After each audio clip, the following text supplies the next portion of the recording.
نحمده ونصلي ونسلم على رسوله الكريم اما بعد۔ جھوٹ کوئی آپ سے بولتا ہے اور آپ کو یقین ہے کہ وہ جھوٹ بول رہا ہے اور ظاہر وہ کچھ اور کرتا ہے اور آپ نے اس کا جھوٹ پکڑا ہے یا آپ کو یقین ہے حتمی طور پر، تو ظاہر بات ایسے شخص میں نفاق کی ایک علامت پائی جاتی ہے اور ایسے شخص کی اصلاح کی ضرورت ہے۔ اس کو سمجھانا چاہیے، پیار محبت سے بتانا چاہیے کہ یہ اچھا رویہ، اچھا طریقہ نہیں ہے، اس سے ایمان کو خطرہ ہوتا ہے، گناہوں میں پڑنے سے اس کی نحوستیں آتی، زندگی خراب ہوتی ہے۔ لیکن یہ اس صورت میں جب آپ کو یقین ہو کہ یہ واقعتاً کسی نے جھوٹ بولا ہے۔ عموماً یہ ہوتا ہے اس چیز کو ہم جھوٹ سمجھ رہے ہوتے ہیں، وہ جھوٹ نہیں ہوتا بلکہ یا تو وہ توریہ ہوتا ہے، اور توریہ میں کبھی گنجائش ہوتی ہے کسی حکمت کی وجہ سے، یعنی وہ صاف جھوٹ نہیں ہوتا بلکہ ایسے گھما کے بات کی جاتی ہے کہ جس سے ظاہر کچھ کیا جاتا ہے لیکن اصل مقصد کچھ اور ہوتا ہے۔ تو بہت سارے لوگ چونکہ توریہ جانتے نہیں اور وہ اپنی سادگی میں سمجھتے ہیں کہ اگلے نے جھوٹ بولا ہے، تو اس فرق کو ملحوظ رکھنا چاہیے۔ تو جس شخص کو یہ معلوم ہو کہ جھوٹ واقعتاً جھوٹ ہی ہے جو اس نے بولا ہے اور بار بار بولا ہے اور اس پہ کوئی شک نہیں ہے، تو ایسے شخص کو نصیحت کرنی چاہیے، سمجھانا چاہیے۔ بعض اوقات کچھ بات کہی جاتی ہے دل رکھنے کو، اور کچھ چیزیں لوگوں کے قابو میں نہیں ہوتی، ان کے کنٹرول میں نہیں ہوتی۔ مثلا ایک شخص نے آپ سے بار بار یہ کہا کہ میں آئندہ غصہ نہیں کروں گا، لیکن وہ عادت سے مجبور ہے، تو اس نے غصہ کیا، تو آپ نے کہا دیکھا تم نے جھوٹ بولا، تم نے مجھ سے کہا تھا کہ تم کبھی بھی جھوٹ نہیں بولو گے اور تم نے دوبارہ جھوٹ بولا غصہ کر کے۔ یہ بات جھوٹی ہے، تمہاری وہ بات جھوٹ تھی کیونکہ تم نے کہا تھا کہ نہیں، تو یہ بات درست نہیں ہے۔ تو اس طرح سے چیزوں کو جج کرنا یہ آپس کے تعلقات میں بہت کامن ہے، بہت عام ہے کہ انسان دوسرے کے کسی عمل کو، کسی قول کو، کسی بات کو اپنے زاویے سے دیکھ کر، اپنے جذبات کی بنیاد پر دیکھ کر، جانچ کر ایک خاص رنگ میں دیکھتا ہے اور پھر فیصلہ کرتا ہے۔ کبھی اس پہ جھوٹ کا حکم لگاتا ہے، کبھی اس پہ مکاری کا حکم لگاتا ہے، کبھی اس پر یہ فیصلہ کرتا ہے کہ اس نے میرے ساتھ دھوکہ کیا ہے۔ حالانکہ کبھی تو واقعتاً یہی ہوتا ہے، کبھی ایسا نہیں ہوتا۔ کبھی ہم کسی کو اتنا کارنر کر دیتے ہیں، اتنا پریشان کر دیتے ہیں کہ اس کے پاس کوئی اور چارہ نہیں ہوتا کہ وہ اپنی بات بنانے کے لیے، اپنے آپ کو بچانے کے لیے، یا اس خاص سچویشن میں جس کا وہ پہلے تجربہ کر چکا ہے دوبارہ داخل نہ ہو، دوبارہ اس کو منہ نہ دیکھنا پڑے، وہ حالات دوبارہ خراب نہ ہو، وہ کوئی بات ایسی کہہ دیتا ہے کہ وقتی طور پر اس سے جان چھوٹ جائے۔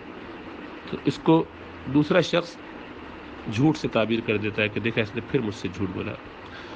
حالانکہ جیسا عرض کیا کہ وہ ضروری نہیں ہے کہ جھوٹ ہو، یہ ہم اپنے ہی لینز کے ساتھ، اپنے ہی عدسے کے ساتھ، اپنی خاص زاویہ نظر سے چیزوں کو دیکھتے ہیں تو ہمیں ایک بات نظر آتی ہے، اور اگر اسی کو دوسری طرف سے دیکھا جائے تو وہ بات کچھ اور ہوتی ہے۔ اسی لیے جو لوگ ایموشنل ہوں، جذباتی ہوں، انہیں ایسے فیصلے کرنے سے ڈرنا چاہیے اور احتیاط کرنا چاہیے۔ کسی پر یہ الزام لگانا کہ اس نے جھوٹ بولا ہے باقاعدہ، اور وہ تو نفاق کا ایک حکم ہم اس پر لگا رہے ہیں، ہم یہ کہہ رہے ہیں کہ فلاں شخص منافق ہے۔ یہ بھی ہو سکتا ہے کہ جو بات اس نے کہی ہے اس کو یاد نہ ہو، آپ کو لگ رہا ہے کہ میں نے تو اس سے کہی تھی، اور ایسا ہوتا ہے کہ آپ نے واقعتاً کہی تھی اور اس نے واقعتاً سنی نہیں تھی، اگرچہ آپ نے اس کے منہ پر اور اس کے کان میں کہی بات، تب بھی اس کو نہیں یاد آ رہا اس وقت کے یہ اس نے سنی ہے کہ نہیں۔ ایسا ہوتا ہے، مردوں میں یہ چیز بہت کامن ہے، مرد ملٹی ٹاسک عموماً نہیں کر پاتے۔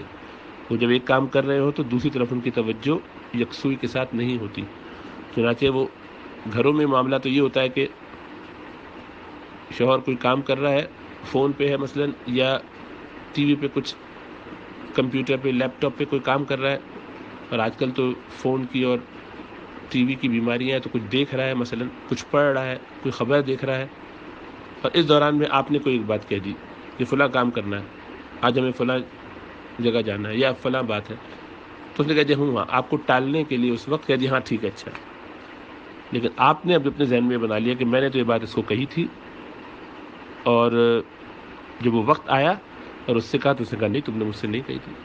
آپ کو یقین ہے کہ اس نے ظاہری باتیں سنی تھی اور ہاں بھی کہا تھا، اور اب یہ کہہ رہا ہے نہیں، تو اس کا مطلب یہ جھوٹ بول رہا ہے. لیکن حقیقت یہ ہے کہ آپ بھی جھوٹ نہیں بول رہی ہیں اور وہ بھی جھوٹ نہیں بول رہا. آپ نے بھی یقیناً کہا تھا اور اس کے کان میں یہ بات پڑی ضرور تھی، لیکن اس کے دماغ نے اس کو رجسٹر نہیں کیا. اور یہ بار بار کا مشاہدہ ہے، اور یہ سائنٹیفکلی پروون چیز ہے کہ مردوں کو کوئی بات جب تک ان کے ہوش اور دماغ کے حاضر ہونے کی حالت میں نہ کی جائے وہ اس کو رجسٹر نہیں کرتے. وہ ملٹی ٹاسک نہیں کر سکتے. یہ صلاحیت عورتوں کو اللہ نے دی ہے کہ وہ ایک وقت میں 3 4 کام بآسانی کر سکتے ہیں. 2 کام تو ان کے لیے کوئی مسئلہ ہی نہیں ہے. اسی لیے گھر کے نظام میں عورت ہی کا رول ہوتا ہے کہ وہ ان چیزوں کو زیادہ اچھا مینیج کرتی ہے. ایک طرف شوہر کو بھی دیکھ لیتی ہے، ساتھ ساتھ بچے کا بھی کام کر دیتی ہے، اور اسی طریقے سے اگر گھر میں کوئی بوڑھے ماں باپ ہیں، ساس سسر ہیں، تو ان کو بھی ٹیکل کر لیتی ہے، اور سب کی باتیں یاد بھی رکھتی ہے کہ اس کے لیے کیا کرنا ہے، وہ سب بھی کر لیتی ہے. مرد کے لیے یہ کام ممکن نہیں ہے، بہت مشکل ہے. وہ عموماً ایک کام کر کے جس وقت وہ کر رہا ہوتا ہے پوری توجہ اس کی طرف لگاتا ہے، تبھی کر پاتا ہے، ورنہ وہ اس کو بھی آدھا پونا کرے گا. آپ کو یہ لگے گا کہ اس نے ہمارے ساتھ یہ گڑبڑ کیا، دھوکہ کیا. اس لیے اپنے ذہن سے یہ وسوسہ نکال دینا چاہیے کہ سامنے والا ہمیشہ جھوٹ ہی بول رہا ہوتا ہے. وہ جھوٹ نہیں بول رہا، بلکہ وہ اس کو یاد ہی نہیں ہے وہ بات جو آپ نے اس سے کہی ہے، کیونکہ اس نے رجسٹر ہی نہیں کی. وہ کان میں پڑی ضرور ہے. جیسے آپ اچٹتی بھی نظر ڈالتے ہیں تو بہت ساری چیزیں نظر آتی ہیں. جلسے پہ آپ گزرے، 50 لوگ ہیں، یا آپ بس میں بیٹھے ہوئے اور باہر بہت سارے لوگ انتظار کر رہے ہیں، اور وہ اس رش کے اندر، اس پورے بھیڑ کے اندر آپ کا ایک دوست بھی ہے، وہ آپ سے کہتا ہے تم نے گردن سے باہر نکال کے دیکھا ہے، اور میں ہاتھ ہلا رہا تھا یا ہلا رہی تھی اور تم نے مجھے دیکھا، تم نے بھی تم مسکرائے بھی، اور تم کہہ رہے ہو کہ تم نے مجھے دیکھا نہیں. غلط بیانی ہے، تم دھوکہ دے رہے ہو، جھوٹ نہیں. ایسا نہیں ہے. وہ آپ نے اس کو ایک سرسری سی چٹی ہوئی نظر ڈال کے دیکھا تھا. اس بہت سارے لوگوں میں کہیں آپ کی توجہ فکس نہیں ہوئی تھی، اور ان میں سے کسی کو آپ نے صحیح سے رجسٹر نہیں کیا تھا. یہ اچٹتی ہوئی نظر کے اندر چیزیں فکس ہو کے بیٹھتی نہیں دماغ میں. تو اس کو تو یہ نظر آیا کہ آپ نے اس کی طرف دیکھا اور مسکرائے بھی، لیکن آپ نے حقیقتاً دیکھا نہیں. یہی باتیں سن کے بھی ہوتا ہے، ایسی باتیں کہہ کے بھی ہوتا ہے. تو سنی ہوتی ہیں لیکن وہ انسنی ہوتی ہے، اصل میں نہیں سنی گئی ہوتی، کان سے گزر جاتی ہے. تو اس لیے ایسی چیزوں میں حکم لگانے سے پہلے بہت سوچنا چاہیے کہ اگلا جو آپ سے کہہ رہا ہے وہ جھوٹ نہیں بول رہا، بلکہ اس نے ایسا ہی سمجھا، اس نے ایسے رجسٹر کیا.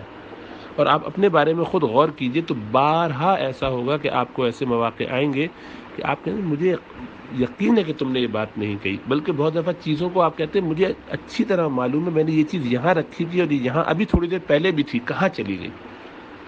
بس آپ کا ذہن ہوتا ہے کہ یہاں ہے، وہ دماغ نے ایسے پرسیو کر لیا ہوتا ہے، وہ حقیقتاً وہاں نہیں تھا.